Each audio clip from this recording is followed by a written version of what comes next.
ती उपवासाचा परिणाम कुपोषणावर होतो. जसं आमचं अन्नाचं कुपोषण झालं तसं विचाराचं कुपोषण झालं. म्हणून तुकाराम महाराज त्या काळामध्ये म्हणाले, विचाराविन न पाविजे समाधान. व्यक्ती गेल्यानंतर हजारो वर्ष जिवंत ठेवायचं काम विचार करतात. म्हणून तुकाराम महाराज म्हणाले की उजळा वया आलो वाटा, खरा खोटा निवाड. शिक्षणाची व्याख्या तुकाराम महाराजांनी सांगितली. सागरामधून घागर काढणं सोपं आहे, घागरीमध्ये समुद्र बसवायचं काम संतांनी केलेत. जगाला सत्य सांगितलेत. त्या काळामध्ये तुकाराम महाराज म्हणाले की रात्रंदिवस हा महायुद्धाचा प्रसंग. संत होती, युद्ध कोणाशी केले? त्या काळामध्ये ब्राह्मण लोक समाजाला लुटत होते. महिलांना बंधनं घालण्यात आलं होतं. सर्वसामान्य माणसाने जर गुन्हा केला तर त्यांची मुंडी कापली जात होती. बामण गुन्हा केल्यानंतर फक्त तिची चंटकी कापली जात होती. म्हणून तुकाराम महाराज म्हणाले, शिका सूत्र शेंडी याचा तोडी संबंध. त्या लोकांशी संबंध तोडा. तुमच्या हाताने तुम्ही देवाची पूजा करा. तुमच्या हाताने करा ना, काही पाप लागत नाही. तुमच्या हाताने सत्यनारायण करा, तुमच्या हाताने वास्तुशांती करा, करा वाटलं तर. म्हणून तुमचा पैसा वेस्ट कामाला खर्चू नका, वेळ वाया घालू नका, ऊर्जा वाया घालू नका तरुण्यातली. म्हणून संतांनी त्या काळामध्ये सांगितले, सरळ या वसंत काळ काय करेल पर्जन्य काळ. वसंत ऋतू गेल्यानंतर पर्जन्य काळ काय करणार आहे? किंवा ह्याच्या पलीकडे जाऊन दुःख व्यक्त केले. आमच्या देशामध्ये कसं वातावरण आहे सांगतो ऐका. म्हणाले, आंब्याच्या झाडाला जेवढं फूल लागतं तेवढे आंबे लागत नाहीत. जेवढे आंबे लागतात त्याच्यामध्ये काही पाखरं खाऊन जातात, काही वाऱ्या वावदानामध्ये नाश होतात, काही आडीला नासून जातात. तशी आमची हालत आहे. आम्हाला जीव धोक्यामध्ये घालून पैसा कमीताव, मोठा उत्सव करणं, ऋण काढणं, सण करणं. कालपुरा तंड्यावरले लोक 12 मेले हो देवाला जाऊन तिरुपतीला. 12 लोक मेले ऍक्सिडेंट मध्ये. त्याच्या मागले परिवारवाले कसं करावं सांगा. कारण की देव पाहावया गेलो, देवाची होऊन ठेवलो. तुम्हीच देव आहात, तुम्हीच देव आहात. आप मर गए पीछे डूब गई दुनिया म्हणले कबीर. तुम्ही मेल्यानंतर देवाला घेऊन काय करणार आहात? स्वतःवर प्रेम करायला शिका. आमचे लोक आत्महत्या करायला, नापास झालं म्हणून, पैसे मिळाले नाहीत म्हणून, संसारामध्ये कर्जबाजारी झालं म्हणून. संत लढणारे नव्हते, रडणारे नव्हते, लढणारे होते बाबा. लढायला शिकलं पाहिजे आम्हाला. संकटाच्या छाताडावर पाय देऊन आम्हाला कार्यक्रम करायला शिकलं पाहिजे, किंवा आपल्या विचाराचा प्रचार प्रसार झाला पाहिजेत. शिवाजी महाराजचा इतिहास जाणून घ्या. संभाजी महाराजांनी 4 ग्रंथ जे लिहिले, बुद्धभूषण ग्रंथामध्ये म्हणतात, जे लोक दैववादी असतात ते नामर्द असतात, जे लोक प्रयत्नवादी असतात तेच खरे मर्द असतात. जे लोक प्रयत्नवादी असतात. भगतसिंगाला फाशीची सजा झाली. इंग्रज अधिकाऱ्यानं प्रश्न विचारला, तू उद्या मरणार आहेस, तुला मृत्यूची भीती वाटत नाही का? भगतसिंग म्हणाले, मुझे फूलों से प्यार नहीं, कांटों का दीवाना हूँ, जलने वाला दीप नहीं, जलने वाला परवाना हूँ, मिट जाऊं ऐसा बीज नहीं, बिक जाऊं ऐसी चीज नहीं, मैं महापुरुषों की संतों की विचारधारा गाता हुआ अनघाया तराना हूँ. हे भगतसिंगानं सांगितले. म्हणून हा इतिहास आम्हाला शिकवला गेला नाही. शिक्षण असं शिकवलं गेलं, ग गणपतीचं ग, ब भटजीचं भ, या यज्ञाचं ये. लहानपणापासूनच हे. महिला वर्ग सिरियल बघून वेळ वाया घालले. तरुण पोरं क्रिकेटमध्ये बिझी. अर्धे लोक दारू पिऊन वाया, अर्धे लोक आश्रम बापू सारखे गुरु करून वाया. कळले का? ज्यांच्यापासून प्रेरणा मिळतो तो गुरु, ज्यांच्यापासून प्रेरणा मिळतो तो गुरु, तुम्हाला जो ज्ञान देतो तो गुरु.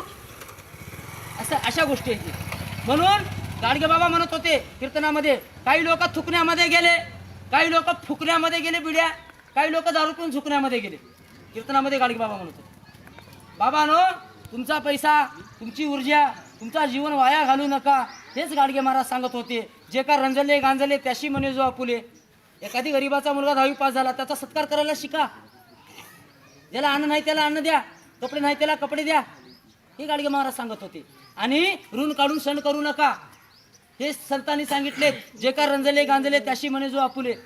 त्या काळामध्ये तुकाराम महाराजांनी भोंदू लोकांवर वार केलेत. आज महाराज लोकांची प्रॉपर्टी किती आहे सांगू का? तिकडे औषेकर म्हणून आहे, गैनाथ महाराज औषेकर. 700 एकर जमिनीचे ते मालक आहेत, खरबो रुपयाचे मालक झालेत. हे पैसा त्यांनी मेहनत करून कमिले नाहीत, लोकांकडूनच तुमच्यासारख्या. आम्ही जातो महाराजाला देतो, मंदिरामध्ये टाकतो, लेकरांना शिक्षण शिकिनाव, शुद्ध पाणी पिनाव, चांगले कपडे घालनाव. हा, आणि जे काही करेल ते देव करेल म्हणतात म्हातारपणी. जिंदगीभर आपण करतात, म्हातारपणी म्हणतात देव करेल. जे लोक शिकले त्यांना नोकरी लागली, तुमच्या नशिबामध्ये नव्हतं का सांगा? मावशी लेकीला कावर शाळा शिकलीस म्हणलं तर तिच्या नशिबामध्ये तेवढंच आहे तेव का? कशाचं नशीब लावलं? तुझं आहे तुझं पाशी, तरी तू जागा चुकल अशी. तुका म्हणे लाभ होय तो व्यापार, करा काही फार शिकवावे. तुम्ही शेतकरी आहात, तुम्ही सर्वसामान्य माणसं आहात, आणि तुम्हाला काय म्हणलेलं होता येऊ शकतं, काय म्हणलेलं होता येऊ शकतं.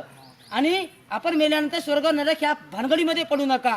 जोपर्यंत तुम्ही जिवंत आहात तोपर्यंत जीवनावर प्रेम करायला शिका आणि जीवन चांगलं जगा. शिक्षणाचं महत्त्व जाणा, विज्ञानाचं महत्त्व जाणा आणि वेदशास्त्र पुराण ह्या पुराणातल्या ज्या गोष्टी आहेत हे तुम्हाला गुलाम करणारे आहेत. पुराणामध्ये काय सांगतात? हे गरीब ब्राह्मण. अरे बाबा, ब्राह्मण कोणती मारवाडी हे कधी गरीब राहत नाहीत.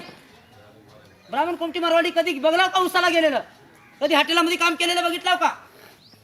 कथेमध्ये असते हे गरीब मारवाडी, हे गरीब ब्राह्मण. लिहिणारे लोक ते ध्यान ठेवा. आणि अजून चालू आहे सिरियलच्या माध्यमातून. स्वप्नाच्या पलीकडे सिरियल काय? तू माझा सांगा ते सिरियल दाखवलं, त्याच्यामध्ये तुकाराम महाराजाला रडणारं दाखवले. नामदेव महाराज म्हणतात माझा जन्म परभणी जिल्ह्यामध्ये झाला. गात्यामध्ये एका बामणानं पोतीमध्ये लिहून ठेवलं, नामदेव महाराजाचा जन्म पंढरपूरला चंद्रभागेच्या वाळवंटात शिपल्यामध्ये झाला. असल्या कर्मकांड माती मारण्यात आल्या आपल्या. खरं कळू दिलं गेलेलं नाही. म्हणून खरं काय खोटं काय याची समीक्षा झालं पाहिजे. म्हणून हे प्रबोधन आजचं होतं. म्हणून जे काही महापुरुष झाले, तुमच्या आमच्यासाठी संघर्ष केले, त्यांचा संसार संपवले, त्या महापुरुषांचं चिंतन तुम्ही कराल अशी अपेक्षा या ठिकाणी मी व्यक्त करतो. आणि ज्या महापुरुषानं आम्हाला असं सांगण्यात आलं की बाबासाहेबांना तुमच्यासाठी काही केली म्हणून एक डोक्यामध्ये आमच्या घालण्यात आलेला आहे. छत्रपती शिवाजी महाराजांचा अपमान झाला होता, बाबासाहेबांनी मनुस्मृती जाळून बदला घेतलेत. शूद्रपूर्वी कोण होते हा ग्रंथ बाबासाहेबांनी शिवाजी महाराजाला अर्पण केलेत. आणि बाबासाहेबांना देखील तुकारामाचा वारकरी म्हणतात, फुलेचा शिक्षणकरी, राजर्षी शाहू महाराजांचा वारसदार आणि तुकारामाचा वारकरी म्हणतात. 1925ला मुकनायक वरपत्र चालू केल्यानंतर बाबासाहेबांनी कासया धरू मी भिड, निशंक हे तोंड वाजविले, येथे नाही मुकियाची जाण आणि सार्थक नाही हित लाजून. काही लोक म्हणले आता ब्राह्मण सुधारलेत, आता तेवढं काही राहिलं नाही. तुकाराम महाराज म्हणाले शेतामध्ये पीक बी आहे तण बी आहे, दोन्ही बी पीक आहे म्हणून राहू देऊन सोडण्यास जमते का? तणाला बाजूला काढावं लागते. फुले म्हणाले त्या काळामध्ये या देशामधील समस्या फक्त ब्राह्मणवाद आणि श्रमणवाद. एक काम करणारे लोक, एक आयते खाणारे लोक, एक मेहनत करणारे लोक, एक आयते खाणारे लोक, एक पोत्या पुराण सांगणारे लोक, एक स्वतःच्या जीवनासाठी संघर्ष करणारे लोक, ही समस्या म्हणून फुलेंनी सांगितले. आणि हेच दिनकर जवळकर पाटलांनी देशाचे दुश्मन नावाचा ग्रंथ लिहिलेत, वाचून बघा.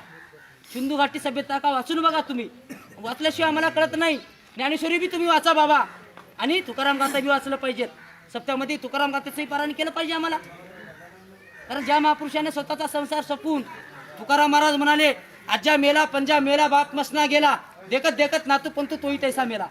साप चावलं तर माणूस एकटा मरतो, तरी मनुवादाचं ब्राह्मणाचं विष एवढं झरी आहे. आमच्या 3 पिढ्या घरात झाल्या. 3 पिढ्या आमच्या घरात झाल्या ना. हे तुकाराम महाराजांनी सांगितले. काकड्याच्या अभंगात म्हणाले येथे अवघी वाया गेली दिसती सायासे. ऐका, आज तुम्ही ऐकायला लावतो. काही गावामध्ये ऐकायची देखील मानसिकता नाही. लोकांजवळ वेळच नाही. 4 गोष्टी असल्या तर मोबाईल चालतंय, चार्जिंग पाहिजेत, नंबर पाहिजेत, टावर पाहिजेत, बॅलन्स पाहिजेत. आम्ही महापुरुषानंतर जन्माला आलो. महापुरुषांच्या पुस्तका वाचा. कुठेही गेल्यानंतर 4 पुस्तकं घेऊन या. वाचन करून तुमच्या येणाऱ्या पिढीला चांगलं घडवा आणि घडवाल. समर्थ राष्ट्र निर्माण करण्याकरिता, सक्षम भारत निर्माण करण्याकरिता ह्या विचाराची गरज आहे. म्हणून कबीर देखील म्हणाले घुमती चक्की देकर देख कबीरा रोया, 2 पाटण की बीच में साबित बचा नकोय. या देशामध्ये भांडवलदार वर्गाने आणि शासनकर्ती वर्गाने आम्हा तुम्हाला भरलून काढलेला आहे. एवढं लुटलं की आमच्यापाशी काही राहिलेलं नाही.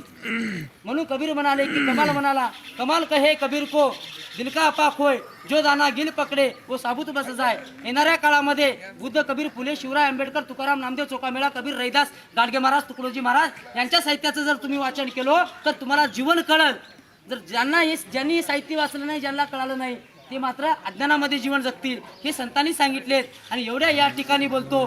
तुकाराम महाराज अभंगाच्या शेवटच्या चरणात म्हणाले, काय म्हणाले? तुका म्हणे पुढे आम्हा कामान ये ग बाळ, उजळाव यालो वाटा. आम्ही तुम्हाला खरं सांगण्याकरिता, चांगल्या वाटा दाखवण्याकरिता आलो आहोत असं संत म्हणाले. एवढं या ठिकाणी बोलतो. आणि मी माझ्या वाणीला पूर्ण विराम देतो. हे कार्यक्रम करत असताना समाजाकडून 10-5 रुपये, 50-100 रुपये जे काही मिळाले ते घेऊन शाळेवर, कॉलेजवर मी मार्गदर्शन करतो, प्रबोधन करतो. समाजाकडून समाजाकरिता मी माझ्या पदरचे पैसे घालू शकत नाही. एवढा मी मोठा पण नाही आहे. मला फक्त मी वाचन करतो, निरंतर 6 घंटे वाचन करतो. भरपूर साहित्य माझ्याकडे घरी आहे. वाचन करून समाजाला प्रबोधन करायचं काम करतो. शिवाजी महाराजच्या जयंतीला पश्चिम महाराष्ट्रामध्ये राहतो. गेल्या वर्षी लातूर जिल्ह्यामध्ये होतो. आमदा परभणी जिल्ह्यामध्ये आलो. कीर्तन वगैरे करतो, मी गायन करतो. येणाऱ्या काळामध्ये कधीतरी एकादशीला कीर्तन ठेवा, चांगलं कीर्तन देखील करीन, ही गॅरंटी तुम्हाला देतो.